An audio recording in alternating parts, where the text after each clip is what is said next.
This is how a millionaire thinks. 1. They have confidence in being wealthy. Millionaires have self-confidence. They believe they deserve to be wealthy. In fact, they've never given it any other thought. Whereas, people destined to be poor or middle class believe it's luck, or an inheritance, or the lottery, has something to do with it. 2. Wealthy people never consider any other way to be. Furthermore, they already know they're worth millions, that nobody else has their unique skills and talents. Silence that inner Debbie Downer. Henry Ford famously said, if you think you can or think you can, either way, you're right. If you make excuses constantly or doubt yourself more than you should, you'll never be wealthy. The wealthy look for opportunities everywhere.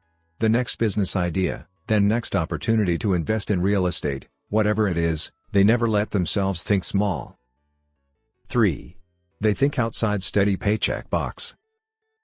There's no two ways about it. Average people settle for a steady paycheck, while the wealthy amass wealth through their businesses.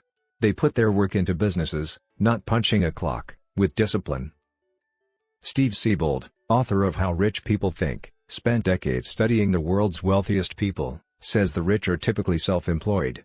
Average people tend to settle for steadier situations. His book says that a job, promoted continually by society is the safest way to wealth, actually isn't. 4. The wealthy break through boundaries. Did you always think that your class valedictorian or salutatorian would make millions? Well, kind of.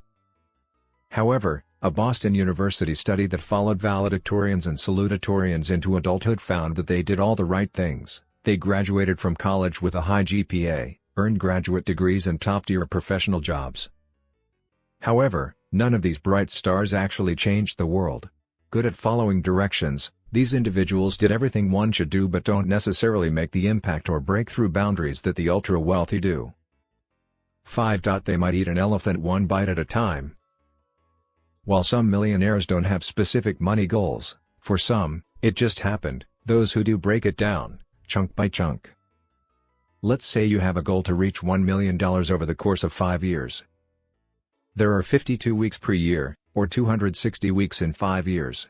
You can calculate that you need to earn $3,846 per week in order to earn $1 million per year. Broken down, even more, that's $96.15 per hour.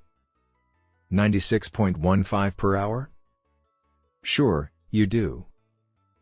Or, another way, start with a way to generate $10, then multiply that 100,000 times. 10, can't you? Sure, everyone can. The thing is, you don't have to reinvent the wheel to do it, either. Why can't you sell scarves, bake cookies, mow lawns? You just have to replicate your hidden talents on a massive scale. Increase your rates after you sell that $10 product, so you're sitting on a $100 product. Sell it to the masses, and you have your $1 million. They don't buy 6 yachts in 1 year. 6. Contrary to popular belief, most millionaires look exactly like the guy next door with his own concrete business. Have you ever read the book The Millionaire Next Door? If not, do it. Here's what the authors found in this age-old book. The millionaire next door spends less than he earns, avoids buying status objects or a status lifestyle, takes financial risk if it's worth the reward and rarely inherits their wealth. Most people buying 6 yachts in 1 year aren't rich, they're just trying to spend to keep up with their ever-encroaching lifestyle. Millionaires never live outside their means. They have multiple sources of income. Tom Corley, author of Rich Habits, Poor Habits, discovered that most millionaires seem to have 3 streams of income. This way, they can ensure that they're making money through several streams, instead of expecting all your eggs to hatch. In this way, you're insured against loss. 7. They prioritize time, not necessarily money. Instead of money, they prioritize time. They're just making money while they're out golfing or enjoying life. This allows them to put their social relationships first, such as with spouses or friends. On the other hand, people who value work instead of time work more hours. People who value time actually make more money than those who worship money.